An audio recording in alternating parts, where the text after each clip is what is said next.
Thank you so much. Welcome to the LavishHat Online TV. If this is the first time you're watching us from whichever place you're watching us from, I would like you to remember these things, that consistency is key, and without consistency, you'll never finish. LavishHat Online TV, we're here to inspire you, mentor you, communally, piously, and in point of fact. And on set today, I would like just to empower you with a few words that you need to write your life with hope. So whatever you're doing, whichever thing you think you can do it, whichever dreams you have, so long as you have the hope and faith in God, be sure that thing gonna happen. On set, we have one of our upcoming artists in Mombasa, and she's been representing the County 001 in so many avenues, and with this good gesture, we found it important to have her on set, and she'll be here to explain how she started, muziki ilikuwaje, changamoto alipambana nazo, and so many other things. She's none other than Larota. We need also to understand hii jina Larota litoka wapi na ni kwa nini kaitwa Larota. Mambo vipi dada? Poa sana. Karibu kwa stage. Okay. Larota ni jina gani jameni? Larota actually ilikuwa initially used to be called Larota. Okay. Because LA are my initials, official initials.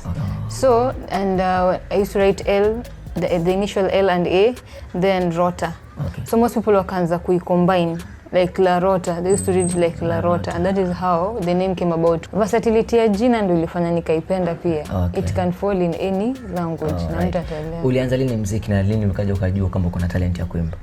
Talent ya kuimba nilijua nikiwa high school. We used to sing in high school. They were a bit years ahead, like 2 or so years, but una find like Adeline Maranga, we could sing, but she could tell me I'm a singer, but in my heart I used to think that I can imitate other people singing. In 2012 nilikuwa kwa barber shop. Then I was doing my hair, then someone akakuja kauliza nataka msichana ambaye anaweza niimbia hook ya song. Then jokingly I said, I just asked studio kwa wapi? Kanambia studio iko hapa nyuma, we can go niimbe tu hiyo hook. So I went ahead nikaimba hook. Then the producer liked it. He was like, do you sing? I said, no, I don't sing professionally. Me sing too for fun. Then is when he took me in, akaanza like kuni coach. Saizi labda Larota kama angekuwa si mwanamuziki, angekuwa yofanya nini? Mimi kama si mwanamuziki, hata kwa sasa mimi ni psychologist. Alright. Na pia nafanya biashara. Niko na delivery company business inaitwa Kibanda Online.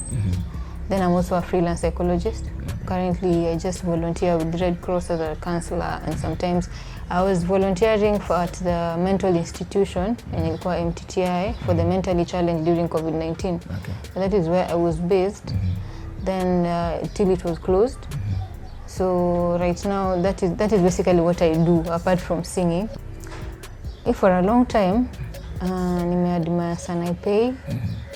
Sanaipei Tande has just that feeling ya music. Then kuna Sage, then Miss Karun, and a bit of Fena, as much as I change jina yake, but the kind of people I admire, that is locally. And in other countries I can just say Ruby and maybe Nandi. Yeah. For me, I can say the person who inspires me like in the African aspect is normally, let's say Yemi Alade in the whole outlook. Yemi Kosgei, yes, has that vibe. I love her music, I love her style, but I hadn't really thought about it that way, that maybe I'm an inspire in that way. Busiswa is good, she's really good. And now that you mentioned it, I'm going to really check out Kenya, how fun. How can you describe your type of music na venye wewe uimba? My type of music right now is just Afropop, okay. Afrofusion music, because I'm trying to fuse different languages, different types, different origins of music, basically African. So I can say it's Afrofusion, but the main aim is to have an Afrobeat to it, because sasa kama sahi, ironically or funnily enough, we find that the Western world sahi wanaanza adapt to African music. Unaona, after a long time sahi ndo wanaanza kuianza. You know, it would be so unfair to have other people adopting our culture na sisi hatujai accept. Kupatiwa chance saizi ya kubadilisha kitu katika system ya music industry in our country. What is it that ungependa ibadilike? Distribution channels the music. Because I think that most distribution channels we are using in this country as artists, in a way they don't really consider what artists go through to get their projects out there. Because to be sincere, as an artist, you'll pay for a lot of things. You'll pay for studio fee, you'll pay for maybe video shoots, you'll pay for marketing, promoters, publicists, you'll pay for all that. Then at the end of the day, the distribution bodies, the annual payment they give you cannot even pay your audio recording. You see, so it becomes very frustrating. That is why you find that most people, you can start as 15 people in the industry, but you find that most people branch out, they leave the industry, and nabaki maybe 3-4 people, because those are, and the people who remain is because they're passionate about it, and they also don't do it exclusively. There's very little known fact about what really happens to the money that's supposed to be given to the artists. Now that we are so much leveraging into the internet aspect in terms of pushing our work and everything that we do, na hiyo ndio sahi kidogo imetupatia after COVID kukuja, imeonyesha now that is the way to go for us to use the internet. Wewe kama msanii mchanga, internet imekusaidia namna gani? For me, internet has been able to help me reach out to people. For when you used to upload your music, or back then in the days, people never used to view your music online. It's either you distribute it physically or you wait for it to be played on TV or radio or whatever. But since lockdown, the reason why I think artists have been releasing so many songs one after another is they realize that people are now at home, then they have time to go on the internet and check out things. And you find that, take for example the Zoom meetings, the online concerts, the streaming and all those things. People now can discover new artists and what has been going on, So for me, imenisaidia in the sense that fan base yangu increase at a tremendous level. I used to prefer just doing my music the traditional way. You do your music, then you distribute it to various media houses, and maybe you sell your tapes or your CDs. But since COVID-19, you realize that it even opened my eyes that there are other distribution bodies apart from the Kenyan ones, the international ones, where you can actually sell your music, and they give you your money, and it has really helped. The only problem has just been the part where we are only dependent on that. We are not dependent on any other thing. Right now, everyone has a show online, and they're sending out their till numbers and all those things. But that is the positive thing about COVID-19. Which is that best song ambayo yani utaupata nafasi uende perform place hauwezi kosa kuiperform? The favorite one, because najua sote tutazipenda, but there's that one ambayo as this one. Gimme Dwaro has a special place in my heart because my son really loves it. And my son is the first person actually who listened to the song. He doesn't, he's very little, but he kept it on repeat. Even if it's played on TV, and you know the way TV cannot replay a song, he wants it to be rewinded and rewinded and rewinded. Naheri tiwonda ikelo nyako moroka ami chunyate itugogo tiwita ini wonda pile makafile ini wonda pile makafile.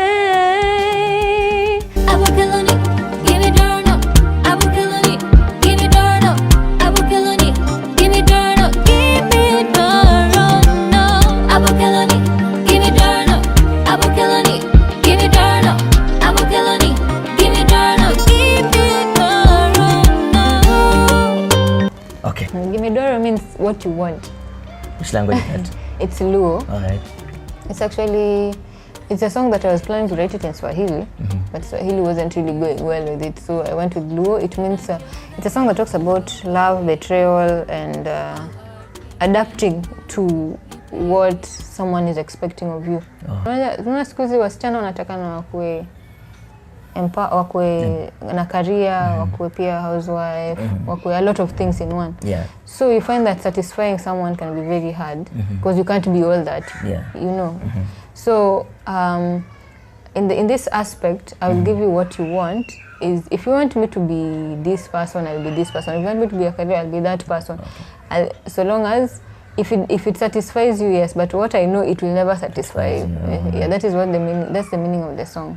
Never assume that people don't know what you're doing out here. Just do it to your level best, because you never know. This guy namba ushaiambiwa na the more you grow, the more you stay in this life. How tawa sawa? The me yesterday should be different from the me today. But in real sense, don't kill yourself doing it. You know, just one step at a time. Because in this life, it's not a competition. And the funny thing about it is when you die, people will go RIP on you, whatever. After a month or so, you're forgotten. So live your life to the level best. And don't make it about other people, make it about yourself. It's a project it's talking about the initiative that I have at Against Abuse. I wanted a song that will relay what happens in relationships in Kiswahili. So I chose Mercury because Mercury is a good vocalist and a good songwriter. Then I wanted Techniques to do it because Techniques would understand what I want to achieve. About the guitarist that I put on board is called Maxwell. Also, he gives songs a different kind of feel and a different kind of vibe. So for me, sikuwa na ile wasiwasi ati haitatoka vizuri kwa sababu nikileta hao watatu pamoja najua project itakuwa tu sawa without being worried that watafanya nisideliver kile ninachokitaka. The story was in my head from kitambo because I wanted to. Ni kitu umepitia labda kwenye maisha? Ama ni kitu watu wanapitia generally? You know, ni kitu nimepitia na it's not only me, most people go through these things because about abuse si hata physical peke yake. Siku hizi watu wanatumia emotional abuse all the time. So nilikuwa nataka kurelay hiyo message because to be honest, as a counselor, I'm as a psychologist in my field, unapatanga the same stories over and over again.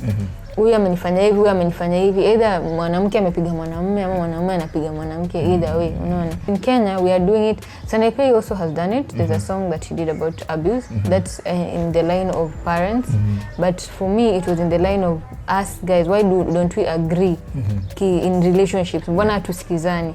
We have different, I have expectations, he has expectations. That is the problem, unaona. Tunaingia in relationships with expectations. So I wanted to bring out that story na vile because this story nilikuja tu mara moja na tukaenda kurecord mara moja. No, I had to give the story first, then Mercury understands it, then after 2 weeks we meet again, try to figure out kama tunaendelea na hii story inatufikisha wapi, kama kutakuwa na reconciliation part. No. Sasa for me hakukuwa na reconciliation part kwa sababu when you're in abusive relationship, ukirudi all the time it have happened tena, itashinda happen because that person will never change. I'd rather huyo mtu mwenye the abuser ajue ndio shida, atafute help ndio aweze ku get into maybe another relationship. Like unapata in this sense I wanted to bring out that a different story about relationships na watu pia understand too. Hakunanga haja kukaa kwa relationship yenye una raha. If hauna raha toka tu wewe. Tunaenda. Bring it out to escape. Cool boy.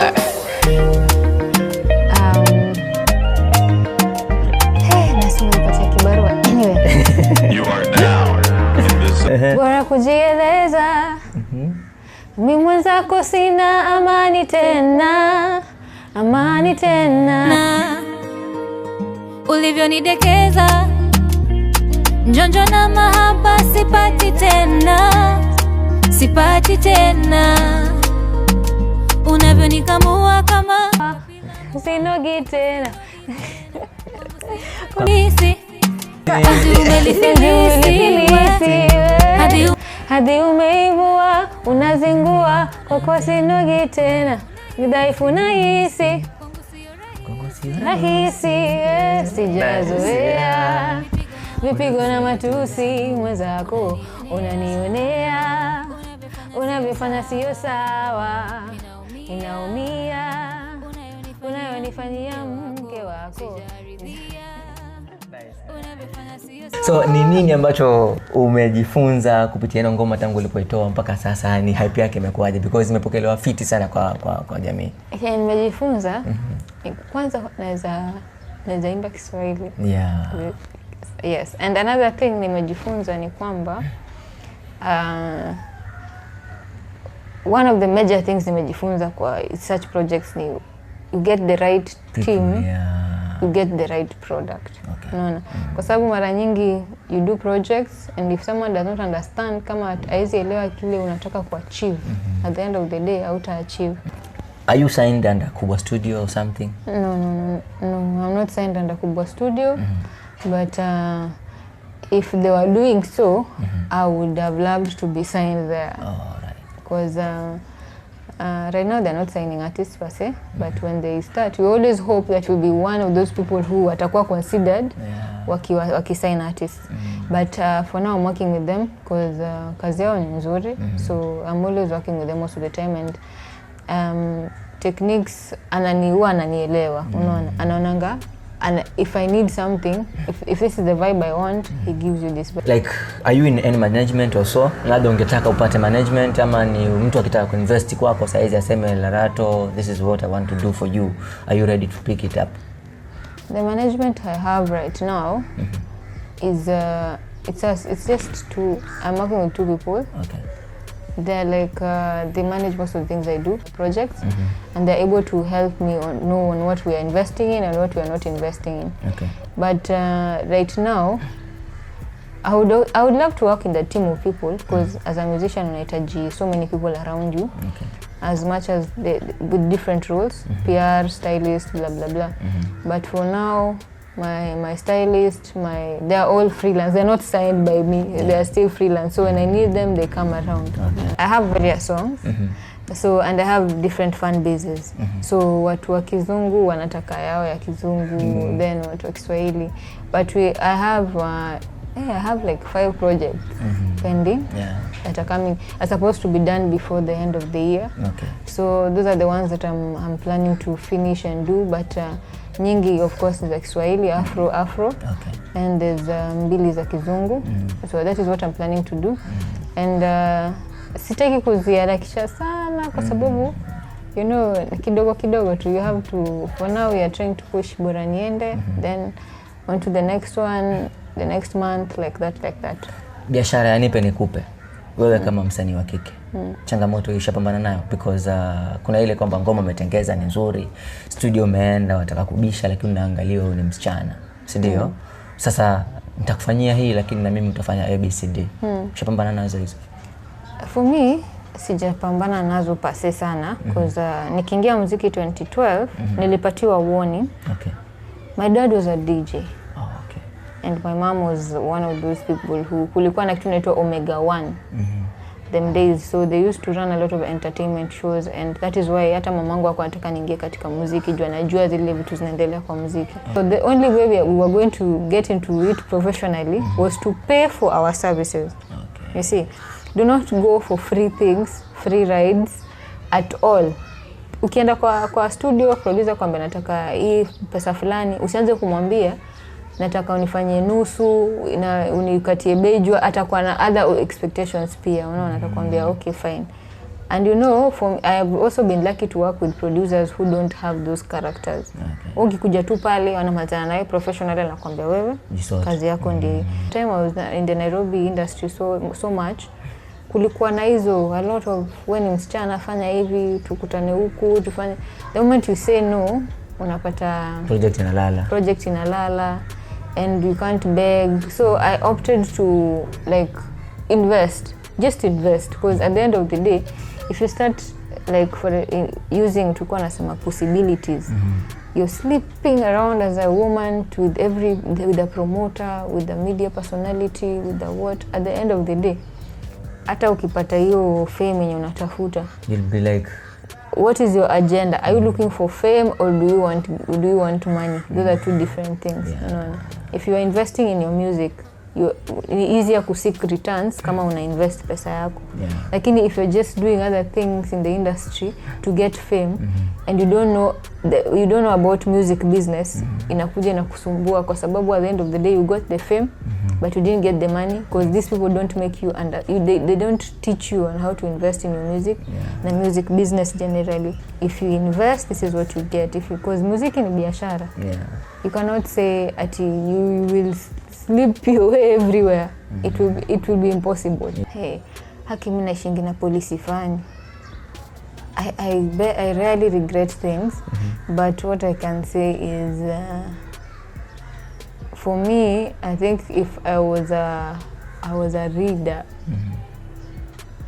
ningepatia maybe my mom what she wants, you know. Because for me I've always been nimekuwa ule mtoto nilikuwa napenda kusoma sana. Bookworm. Sasa kile akuwa najua ni KCSE kusomea. Sikusomea vitu nyingi sana. Lakini tuseme tu ni sijui ni Mungu mimi kwa tuna natumia for a long time imekuwa tu philosophy yangu natumianga tu akili. I went to the university I was supposed to apply to do medicine but I went there and I took psychology and I just went and told them I'm doing psychology. And you know, for parents psychology is tricky because lazima tena urudi kwa med school. If you want to be a doctor lazima tena urudi med school. So psychology right now is just psychology till you go for psychiatry classes when you're tena shule. What is that one thing ambayo wewe kama professional you can like tell them in a short piece of chat kwamba this is the way to go, ukichanganya hii na hii itakumesa up to this angle to this, I get. Nini ambayo unaweza kuadvise kijana ambaye yuko pale nje na amekuwa akisumbuka na zile shida zake? What I can say about the youth of today, youth of today wako depressed kwa sababu one, comparison. They compare themselves so much with others because ya mtandao. Also, you know, the good thing about kitambo, maybe people never used to be engrossed na vitu ya mtandao, whatever someone is doing, whatever someone is doing. Kila mtu alikuwa anajua life yake kwa sawa penye yako tu. Then it happens that the people from long ago hawakuwa na shortcut in life. Ilikuwa either you do this and you do. But youths of today, mtu ako 24, 23 and they want big things. They want to buy land, they want to build houses, they want to have big cars. And you see that kind of life, if you cannot, first of all, you cannot work on it. Because most youths nowadays, they just maybe sit down and surf the whole day. They're always on the phone or the internet. Then you find that secondly, they believe in shortcuts. Like maybe if I gamble, I will get money. Then another thing, they're always complaining about this is not happening to them. You know, I can't blame the youth entirely. Because parenting will bring up a big chunk of the problem. Because the parents were never there and they never understand the youth. They never give them the chance. But what I can tell them is they shouldn't give up and they shouldn't expect so much at some certain age. Unaona, kila mtu na time yake. You see, you can be broke till you're 35, then you make it. And besides, it's not about being wealthy and rich so much. So long as you're content. Unaona, your contentment ndio youth pia one. Unaona, you see something bigger, your greed inakuja, you want something bigger. You want something bigger. But once you're content, your depression hata hizi kusumbua because you're never stressed about what other people are doing or what doesn't make you happy, unaona. But most of us focus on the wrong things. What is that one encounter ambayo ukiwa katika kazi yako apart from muziki ilikuhapenia kwamba now he is a youth amekuja amekaa kwa desk ya madam, she's like ama he's like nataka kupata advice, ama amekuja kuna stress 1 2 3 4 amekupatia? What is that sensitive encounter ambayo ushapambana nayo kwa job in terms of kuguide na kucancel? The sensitive encounter imekuwa I can say mtu anakuja kwako na a problem that you're also seeing in your family. Like someone comes and tells you my brother is having an addiction and my brother is suicidal, my brother is depressed, I don't know what to do. You know, at that point as a psychologist, in your mind you also have that similar problem that you're dealing with, but as a psychologist you cannot do therapy sessions for your family members. So it inakuwa overwhelming to the extent that unamrefer to someone else because this particular case mtu anakuletea like most of these things are drug induced. Mtu anakuanga depressed kwa sababu anaanza kuvuta sijui bangi ana drink so much, alafu anaanza tu kukuwa na very funny sexual encounters. Akuja kukuambia, you get it affects you in a way, unaona. So we refer them to someone else and labda muangalie, because maybe it's affecting you personally through someone maybe in your family. Like me, someone in my family is going through a problem, then mtu akuje anze kuniambia that, I will take time. Then another thing that has been affected me also is someone anakuja anakuambia what they are doing, but you cannot disclose that to the parents or to maybe the loved ones or family, kwa sababu si confidentiality. Akikwambia hiyo story yake lazima ukanyagie, but you know ile line amechukua ni mbaya. But now you have to keep seeing them and seeing them and seeing them, and the most disappointing fact is some of them don't change. I have seen a friend of mine who's died because of you lack of change. You wish you could do better, but for me, I normally tell myself I tried, but I think your point ya death ingekuwa avoided, because aliingia, it's normally a small thing and I get into drugs and anafanya something crazy like that, dead. Pengine ile depression ambazo wengine tunasafa, do you think hiyo angle ya mtu kugundua hali yake ya afya ingekuwa bora pia, na ingesaidia wengine ku understand how they should live? I see the problem now is that there's these cases of people fearing you getting pregnant than having HIV. There's some recklessness going on with the youth right now, that most of them, they don't even care about kupi more. You see, then back then when maybe AIDS ilikuwa imeingia, people used to be very cautious. Like, you have to tell me your status. Then people realize that even with ARVs, it's hard to tell if someone has HIV. So you still have to go get tested.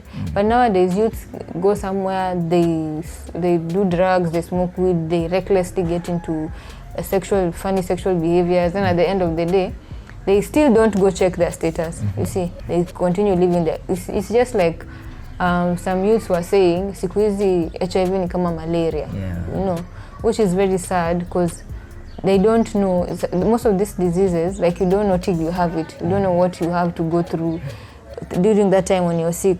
You know the things you go through, and if you don't check your status and you're engaging in those sexual behaviors, you're sexually active, and you don't check your status, and it means you don't care about your partner, you don't care about people, because it's important to check your status so that at least you protect the people that you love, or just protect yourself also.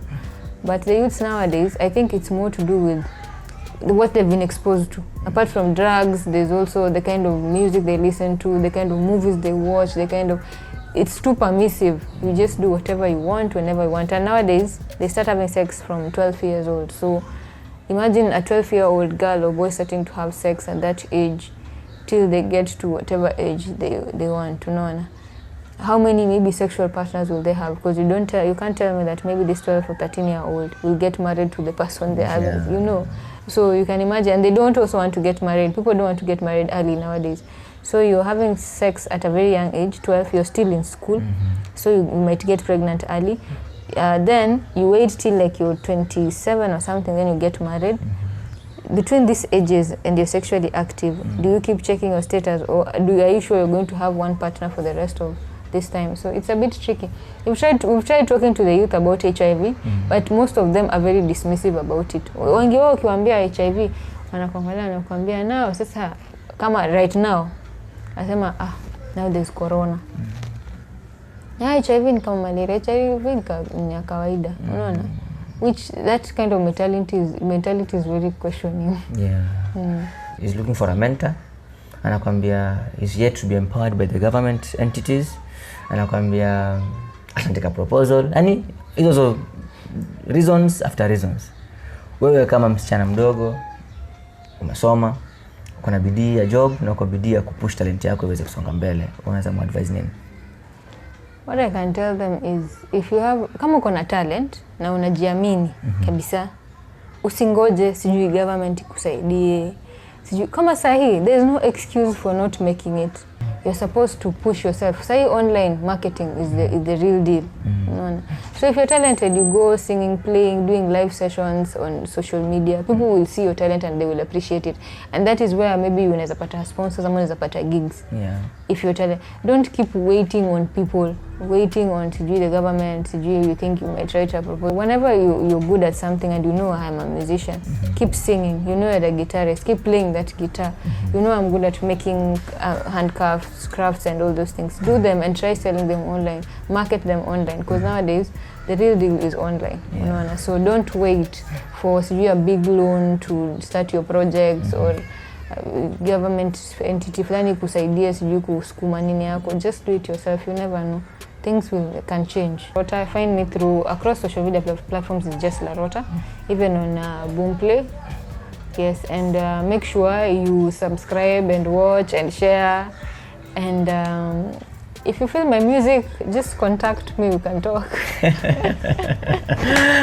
Thank you very much, and that has been our precious time with Larota. Support her in the music that she's doing, and you've also heard that she's a counselor. She's been doing so much in the community. She's one of the vibrant ladies we have been gifted with in the soil of Coastal Line. Kwa hivyo, let's make good use of her. Mpitie pale Facebook, ongea naye, muulize ushauri, mambo ile matatu na kusumbua akili yako, ataweza kuguide. I'm so sure you've been empowered. I'm so sure you've been motivated, and also you've learned something in this clip. So thank you so much. Remember to subscribe if this is the first time you're watching us. Na support ndio kitu muhimu, because in the time tuko nao sisi kama vijana, and I've always been telling you guys, rewrite your life with hope. This is the only gift you can have in your life. Believe in yourself, trust in God, and everything will be perfect. Thank you so much. We are signing out in style.